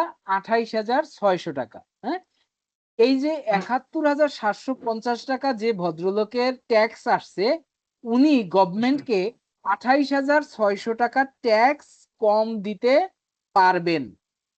বুঝছেন কথাটা? কি কত কারণে টাকা কম পারবে? দিতে পারবেন? 28,600 টাকা। কিন্তু এই 28,600 টাকা কম দিতে হলে তার ইনভেস্টমেন্ট করতে হবে। কি করতে হবে ভাই? ইনভেস্টমেন্ট। ইনভেস্টমেন্ট করতে এখন হবে। ইনভেস্টমেন্টটা কিরকম? যেমন ডিপিএস কি? একটা ইনভেস্টমেন্ট, রাইট? ডিপিএস কি ভাই? একটা ইনভেস্টমেন্ট। তবে ইনভেস্টমেন্ট ডিপিএস 1,20,000 টাকার উপরে করলে সে পাবে না। 1,20,000 পর্যন্তই পাবে। সঞ্চয়পত্র 5 লাখ পর্যন্ত পাবে, এর উপরে করলে সে পাবে না। বুঝতে পেরেছেন? জি তাহলে আমরা ধরলাম এই লোকের ইনভেস্টমেন্ট হলো 2 লাখ টাকা। কত টাকা? 2 লাখ 2 লাখ টাকা। তাহলে 2 লাখ টাকার 15% কত আসছে দেখছেন? 30,000 টাকা আসছে। 30,000 কত আসছে? 30,000। কিন্তু আমি কি 30,000 নিতে পারবো? না, না, স্যার। পারবো না। আমি নিতে পারবো কোন টাকাটা? 28,600 টাকা। 28,600। কারণ এইটা হইলো তার লিমিট।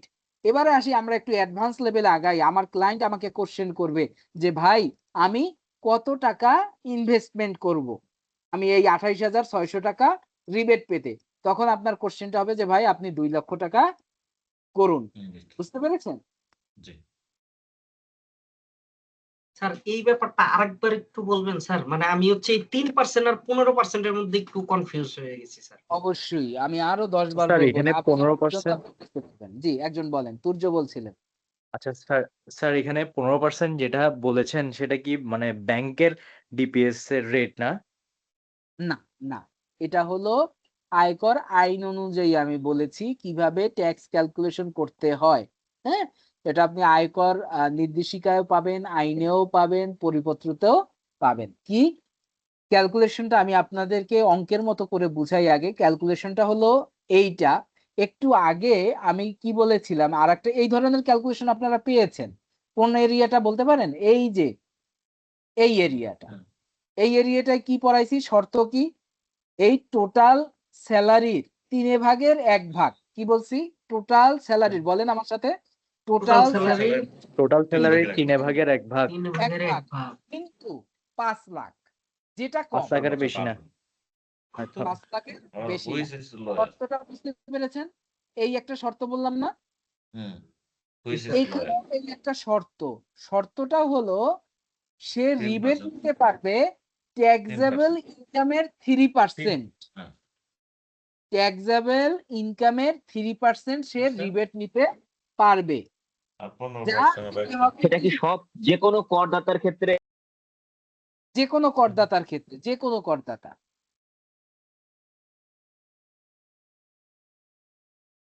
হ্যালো? জি যে জি স্যার। যে কোনো করদাতার ক্ষেত্রে, মানে ব্যক্তি করদাতা, হ্যাঁ? আবার কিন্তু কোম্পানি করদাতা না মিলাই না ফেলায়েন না। ব্যক্তি স্যালারি নিয়ে তো ব্যক্তি ধরতে হবে ব্যক্তি করদাতা, রাইট। তাহলে দেখেন আমরা কি করছি যে এই টোটাল ট্যাক্সেবলের 3% এই 28,600 টাকা রিবেট সে নিতে পারবে। কিন্তু শর্তটা হলো এই 28,600 টাকা রিবেট নিতে হলে তার এমন একটা অ্যামাউন্ট ইনভেস্টমেন্ট করতে হবে যার 15% সে ইনভেস্টমেন্ট অ্যালাউন্স পাবে। তাহলে অ্যাকচুয়াল ইনভেস্টমেন্ট মনে করেন এখানে কেউ করছে 1 লাখ টাকা বা 10,000 করে একটা ডিপিএস করছে, আর কোনো ইনভেস্টমেন্ট নাই। বুঝছেন কথাটা আমি কি বলছি? জি যে 10,000 টাকা করে একজনে একটা ডিপিএস করছে, তাহলে 12 মাসে কত হয় ভাই? 1,20,000। তার 20,000 আর কোনো ইনভেস্টমেন্ট নাই। তাহলে দেখেন 1,20,000 টাকায় কয় টাকা আসবে ভাই? 18,000 টাকা। কত আসছে? 18,000। 18,000 এতটুকু বুঝছেন? 18,000। তাহলে দেখেন জি স্যার। 71,750 থেকে আমার 18,000 আমি বাদ দিছি। তাহলে আমার টোটাল ট্যাক্স আসছে কত? 53,000 টাকা। হ্যাঁ? এই 53,000 টাকা আমার কাকে দিতে হবে ভাই? গভর্নমেন্টকে দিতে হবে। ওকে?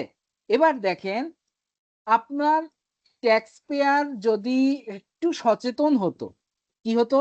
একটু সচেতন হতো, সে আরো কয় টাকা বাঁচাইতে পারতো দেখেন। এই কত টাকা? মানে আরো বেশি 10,600। ছাড় পেত।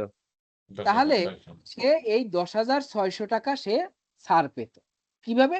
সে যদি এখানে 2 লাখ টাকা ইনভেস্টমেন্ট করত তাহলে সে 28,600 টাকা পাইতো। জি বুঝতে পেরেছেন? মানে 2 লাখ জি টাকায় আসে কত? 30,000 টাকা। কিন্তু জি সে নিতে পারবে কত? 28,600 টাকা। তার range বুঝতে ওইটাই। পেরেছেন? আচ্ছা, আমি আরো একটু সহজ করি। মানে এই 28,600 ই কখন হবে সেটা আমি বলি। সেটার ক্যালকুলেশনও আমার কাছে করা আছে। এই যে 1,90,667 টাকা তার করতে হবে। মানে এট অ্যাকচুয়াল এইবার মনে হয় আপনারা বুঝতে হুম, পারছেন। মানে ওই যে এই 28,600 টাকা রিবেট নিতে তার কত ইনভেস্টমেন্ট করতে হবে? 1,90,667 টাকা। এবার আপনারা বুঝছেন? জি জি স্যার। তাহলে এই 1,90,667 টাকা তো আর করা যায় না। মানে আপনি হুম, বললেন যে আপনার লিমিট 1,90,667 বাট আপনি 2 লাখ টাকা করে রাখেন। 2 লাখ করে রাখেন একটা বুঝতে পারছেন? আপনার কথাটা হবে কি?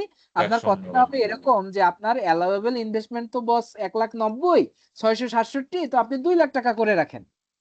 বেশি 2 করে লাখ রাখবেন। টাকার আপনি একটা সঞ্চয়পত্র করে রাখেন। বা যদি বলে যে ভাই 10,000 করে আমার তো একটা ডিপিএস আছে তাহলে বাকি 80,000 টাকা একটা সঞ্চয়পত্র করেন। হ্যাঁ? জি আপনি কি বুঝতে পারছেন আমার কথাটা? ইনভেস্টমেন্টটা বলতে বোঝাচ্ছেন ডিপিএস, ইন্সুরেন্স এই ধরনের কিছু? রাইট। এই যে ডিপিএস, ইন্সুরেন্স, প্রভিডেন্ট ফান্ড, সঞ্চয়পত্র, ইন্সুরেন্স প্রিমিয়াম এইগুলা হলো আপনার ইনভেস্টমেন্ট। বুঝতে পেরেছেন? স্যার হ্যাঁ, একটা প্রশ্ন এইগুলোর করি হলো স্যার। আপনার এই যে কি বলে প্রমাণপত্র যেটা ডকুমেন্ট এইগুলো সাথে দিতে হবে। বর্তমানে অনলাইনে কিছুই দিতে হয় না আপনার অডিটে পড়ার আগ পর্যন্ত। বাট আপনার ওই প্রমাণপত্রগুলো দিয়ে ইনফরমেশন দিতে হয়। মানে কোনো অ্যাটাচমেন্ট দিতে হয় না, বাট প্রমাণপত্র দিতে হয়। আপনি বলবেন যখন একটা ডিপিএস আছে, আপনার ডিপিএস নাম্বার, অ্যাকাউন্ট নাম্বার, কোন ব্রাঞ্চে, কোন ব্যাংকে, মান্থলি ইনস্টলমেন্ট কত, এভাবে আপনাকে ফিল আপ করে দিতে হবে। বুঝতে পেরেছেন?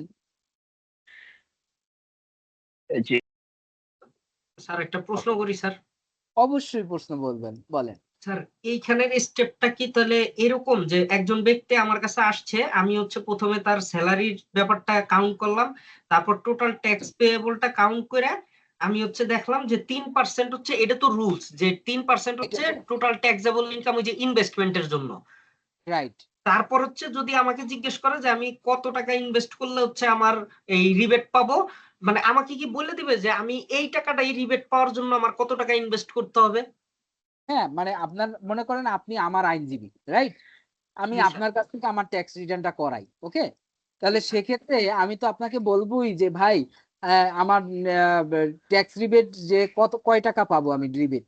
আর যে কয় টাকা পাবো আপনার প্রথম কোশ্চেন হলো আমি কয় টাকা রিবেট নিতে পারবো। তাহলে হ্যাঁ আপনার হ্যাঁ। answer হবে কি যে আপনি 28,600 টাকার রিবেট নিতে পারবেন। তখন আচ্ছা। আমার কোশ্চেন হবে যে ভাই এই টাকা নিতে আমার কয় লাখ টাকা ইনভেস্টমেন্ট করা লাগবে? তখন আপনার অ্যান্সার হবে যে ভাই এই টাকা নিতে আপনার 1,90,667 টাকা ও, আপনার কি করতে হবে? ইনভেস্ট করতে হবে। ইনভেস্টমেন্ট করতে হবে। বুঝতে পারছি। মানে প্রথম হচ্ছে স্যার আমার কাছে যে আসবে তাকে হচ্ছে রিবেট পর্যন্ত আমার আগে জানাইতে হবে, ইনফর্ম করতে হবে। তারপর হচ্ছে যে ওই যে 15% এর হিসাবটা, তাই না স্যার? Right, right. এটা যে আপনাকে শুধু ক্লায়েন্টকে জানাইতে হবে ব্যাপারটা তা না। নিজের থেকেও আপনার তো এই বলতে হবে। টাকা নিয়ে জি পরীক্ষায়ও জি আসবে। আইটিপি নিজের থেকে বলতে হবে। এক্সামেও জি আইটিপি স্যার। এক্সামে হবে কি আপনার ফুল একটা অঙ্ক কখনোই আসবে না। আমি আবারও জি বলছি। ফুল জি। একটা অঙ্ক বা কখনোই একটা কোশ্চেন আসবে ছিল। না। একটা জি বলেন। তাহলে এই অঙ্কের ৩টা পার্ট গেল। প্রথম পার্টটা যেটা বের করলাম সেটা কি কি বলে? এখানে প্রথম পার্টে হলো আপনি গ্রস স্যালারি ক্যালকুলেশন করলেন। মোট আয়। ওকে, মোট আয় নির্ণয় করা। তারপরে আপনি ট্যাক্সেবল বের ইনকাম। করলেন তার ট্যাক্সেবল ইনকাম বের করলেন। তারপর তারপরে ট্যাক্স ওকে, আপনি বের ক্যালকুলেশন। করলেন তার নেট ট্যাক্স পেয়েবল অ্যামাউন্ট বের করলেন। মানে টোটাল ট্যাক্স পেয়েবল বের করলেন। ওকে। তারপরে আপনি নেট তারপরে ট্যাক্স হচ্ছে কর রেয়াত। রাইট কর রেয়ারটা বের করে নেট ট্যাক্স পেয়েবল বের করলেন। জি, এই ৪টা পার্ট সুন্দর বুঝেছি। ইনশাআল্লাহ পারবো। বুঝতে পেরেছেন? তাহলে আমি এগুলো ইন ডিটেইলস এ আলোচনা করতেছি এই কারণে আপনার আইটিপি এক্সামে আপনার ক্লায়েন্টকে আপনার এই ফুল কাজটাই করতে হবে।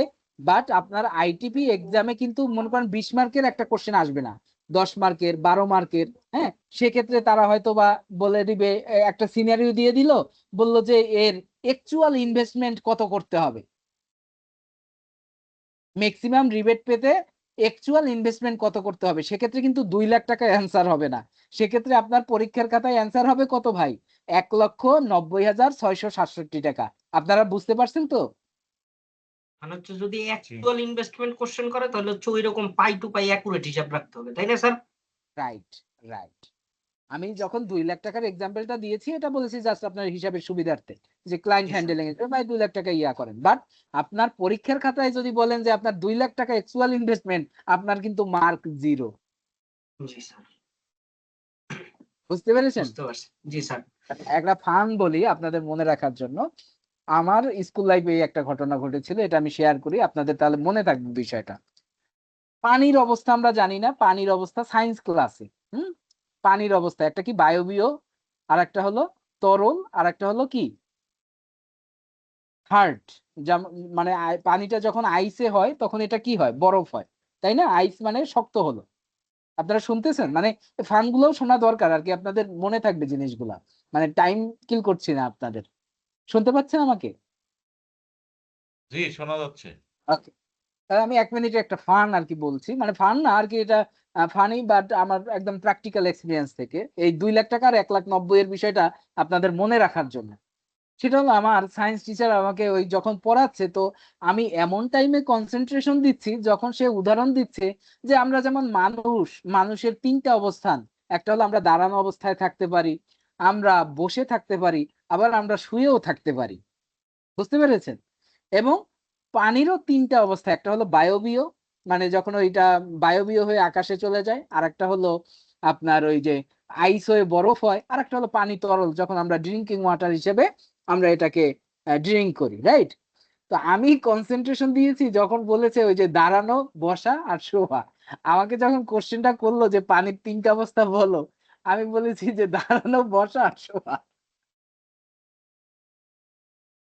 আচ্ছা, বুঝতে পেরেছেন আপনারা বিষয়টা? মানে আমি বুঝাইতে জি চাচ্ছি যে এই 2 লাখ টাকার যে এক্সাম্পলটা দিলাম, এটা জাস্ট ক্লায়েন্ট হ্যান্ডেলিং এর জন্য বললাম যে আপনি 2 লাখ টাকা ইনভেস্টমেন্ট করেন, বাট যখন আপনার ম্যাথ আসবে, আপনার কিন্তু এক্সাক্ট এবং এই 1,90,000 এর কথাই বলতে হবে। ক্লিয়ার স্যার ভাই? জি স্যার জি জি, বলেন। স্যার পরীক্ষার হলে কি ক্যালকুলেটর ক্যারি করতে দিবে? পরীক্ষার হলে হ্যাঁ, অবশ্যই ক্যালকুলেটর ক্যারি করতে দিবে। ঠিক আছে। বাংলা ক্যালকুলেটর আমাদের। হ্যাঁ, Bangla calculator, scientific calculator allow না।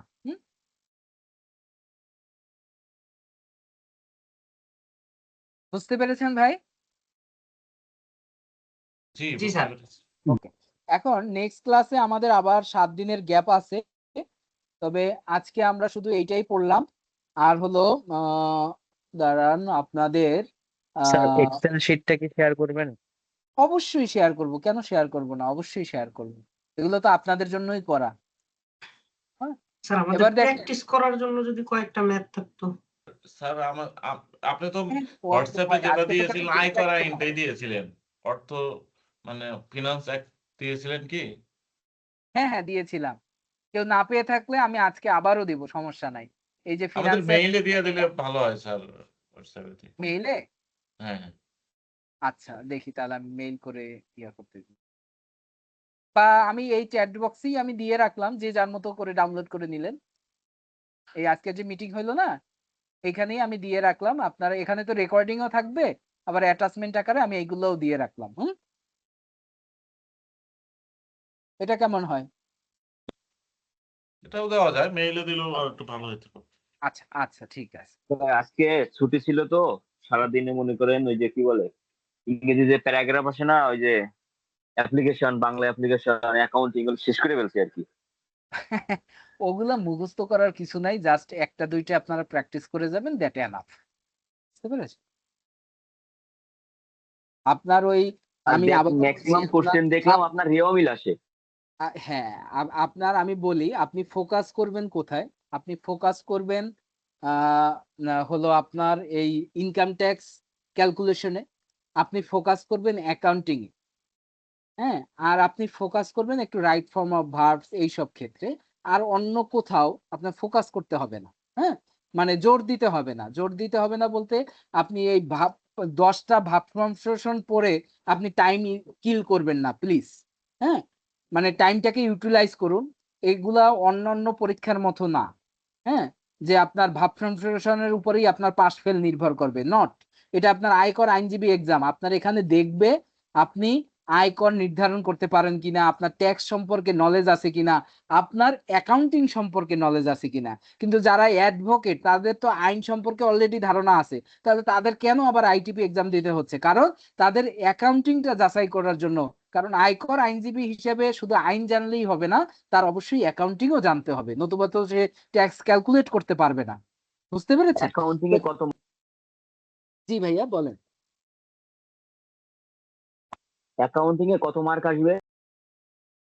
অ্যাকাউন্টিং এ আপনার 10 মার্ক তো মিনিমাম, 10 থেকে 15।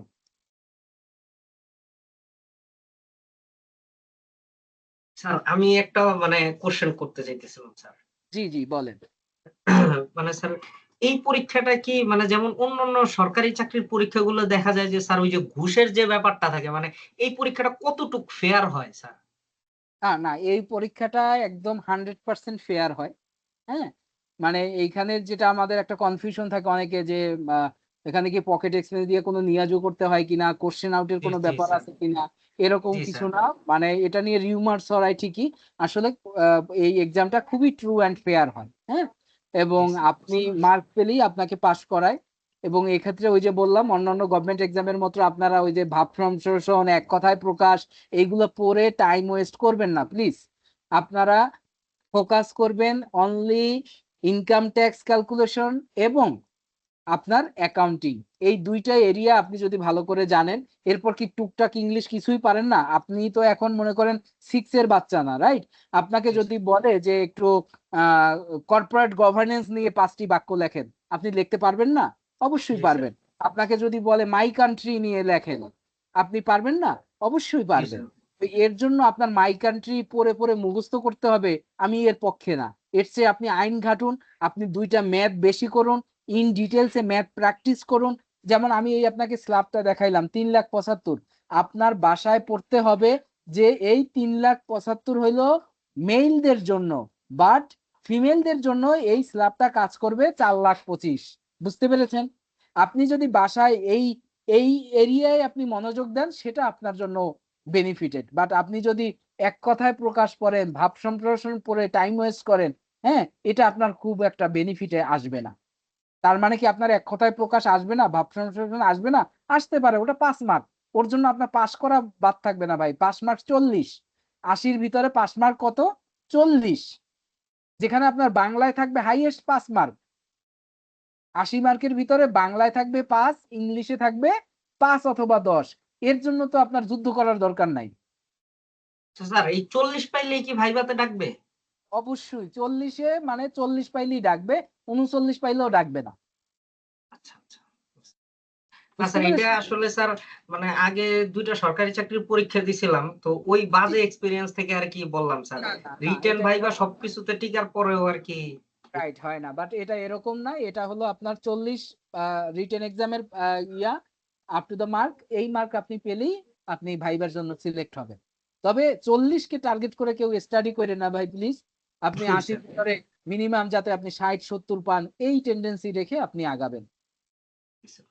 আপনাকে আমি 80-তে 80 পাইতে বলি না, বাট আপনি 60 পান, 70 পান, দ্যাট উইল এনাফ। বুঝছেন? এখন আপনি 40 পাইলেও তো পাস করবেন। এইটা ডিপেন্ড করে কোথায়? ভাইবায়। ভাইবায় যে আপনার ভাইবা নিবে সে তো আপনার পাশে কিন্তু ওই রিটেনে কত পাইছেন এই মার্ক তার কাছে থাকে। জি স্যার। হ্যাঁ? তো আপনার যখন দেখবে আপনি রিটেনে পাইছেন 60, আপনি ভাইবায় 2টা কোশ্চেনের একটা কোশ্চেন পারেন নাই, তারপরেও কিন্তু সে আপনাকে ফেল করাবে না। আচ্ছা, হ্যাঁ, হ্যাঁ। আমি বুঝাইতে পারছি ব্যাপারটা কেন এতটা জি স্যার। ইম্পর্টেন্ট? কারণ জি স্যার। যখন দেখবেন না ছেলেটা রিটেনে 60 পেয়েছে, তার মানে ও জানে হয়তোবা 2-একটা কোশ্চেন জানে না, সেইটাই আমি করে ফেলছি। বুঝতে পারছেন তার টেন্ডেন্সিটা কি থাকবে? বাট আপনি যখন 40-এ 40 পাবেন এবং ভাই 2টা কোশ্চেনের একটা পারবেন না, তখন কিন্তু আপনার পাস করার চান্সেস 0।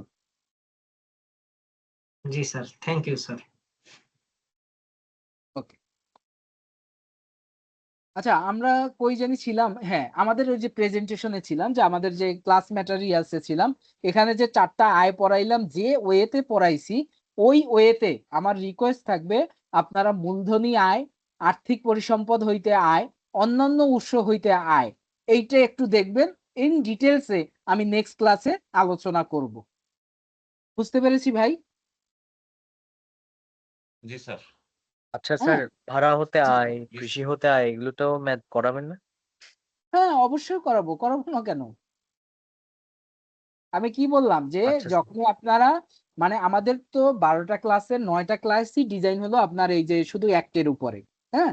এবং অ্যাক্টগুলা কিন্তু এই ৭ টা আয়ের খাতই আমার মেইন। এর বাইরে আর কিছু নাই। আজকে আপনাদের যেটা আচ্ছা স্যার, তার দেখাইলাম, মানে এই ৭টা খাত পড়লেই হচ্ছে মানে এই আইন ক্লিয়ার থাকবে, তাই না? এই রাইট।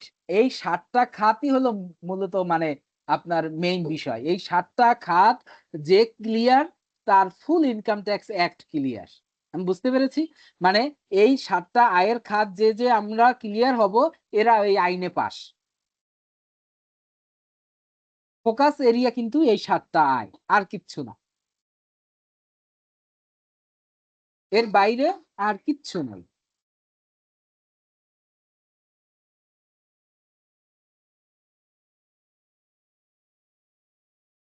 ঠিক আছে ভাই? ঠিক আছে স্যার। ওকে। জি স্যার। তাহলে আজকের মতো আমরা এখানে শেষ করতে পারি। বুঝি না, জি। অনেকে পেমেন্ট করেও ক্লাসে অ্যাটেন্ড করে না। এই ওকে, ঠিক আছে।